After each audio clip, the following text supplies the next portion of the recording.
Thank you. So first audience question, how many of you have drank a cup of coffee in the past week? Fantastic. All right. So, okay. Coffee is one of those things that we all drink it, but very few of us really know where it comes from, how it gets to us. So this is the story of how it gets to us.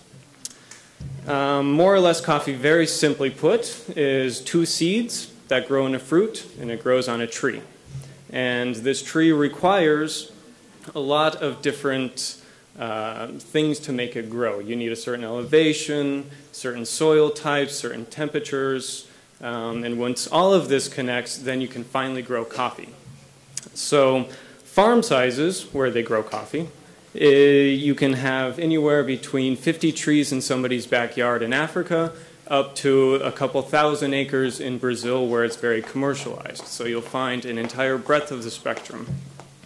Coffee starts off in a nursery. These are little tiny baby plants. They're probably 6 months old. Coffee won't actually start producing until it gets to about 3 or 4 years old. So it takes quite a while for it to actually get going. Once it gets to about 3 or 4 years old, it'll be about 4 feet tall. They'll grow up to about 20 feet tall, but they usually prune them to about 8 feet tall. So you can see that's me standing there. There's a banana tree in the back, but all the other trees are coffee trees everywhere. It's Dominican Republic. So each tree will produce only about a pound worth of roasted coffee. So if you've had a pound in the last week, you took up one whole tree. So the hardest part with coffee and the beginning part of quality control is you can see there's some red cherries and some green cherries. All the green ones are unripe, the red ones are ripe. So ideally when you're going to harvest this, you want to pick them when they're at their ripest, at bright red. And it requires a lot of people to do this. A farm will generally do this about 2 or 3 times in their harvest season.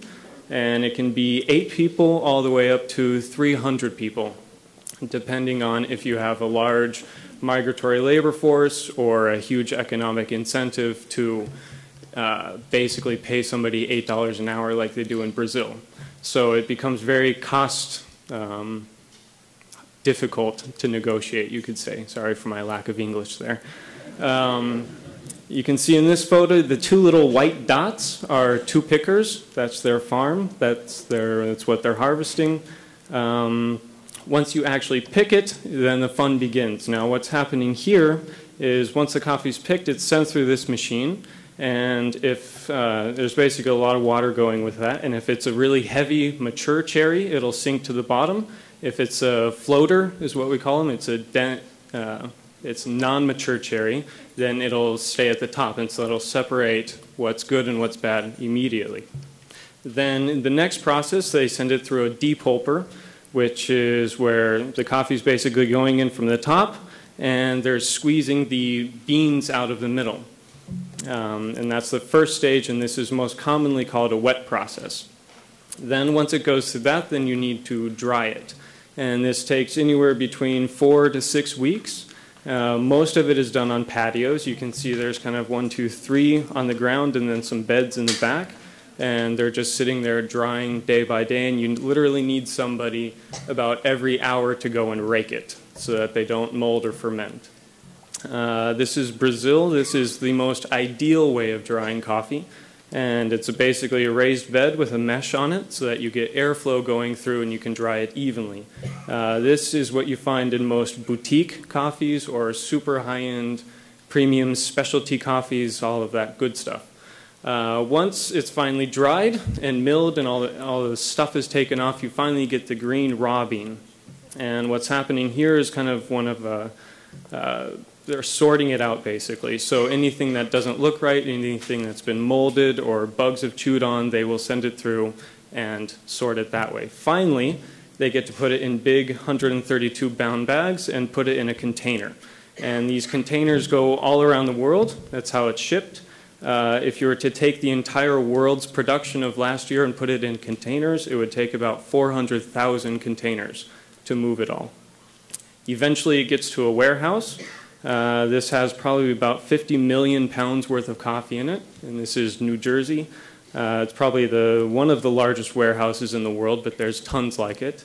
So eventually it gets to the warehouse through importers, and eventually from there it'll make it to a roastery, and in this case, our roastery here in Champaign.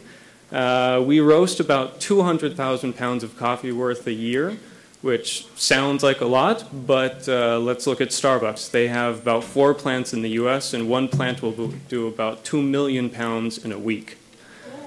So we're pretty small. So once it finally goes to us, we have to roast it, and roasting is like any other thing. You have to cook it, and depending on how you cook it, you can either butcher it or you can make it taste amazing. And ideally, you know enough of what you're doing to make it taste good. But it's basically you're just heating it, and when it's ripe and ready, you take it out.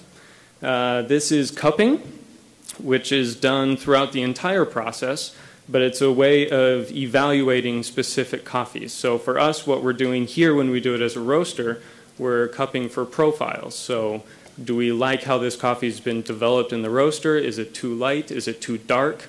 And all of that stuff. And then eventually, you get to brewing it. This is my kitchen table at home, and I have about 4 different methods. I'm still waiting on about 5 for Christmas, so we'll get there soon. But no matter what coffee you use, the beautiful thing about brewing is you could put the same coffee through all of those methods, and it will taste differently through all of them. So if you ever get a good cup of coffee, it's taken about close to 1,000 people to get it to you. So next time you have one, think about the entire process, and that's really in a very small, small nutshell how it got to you. So thank you very much.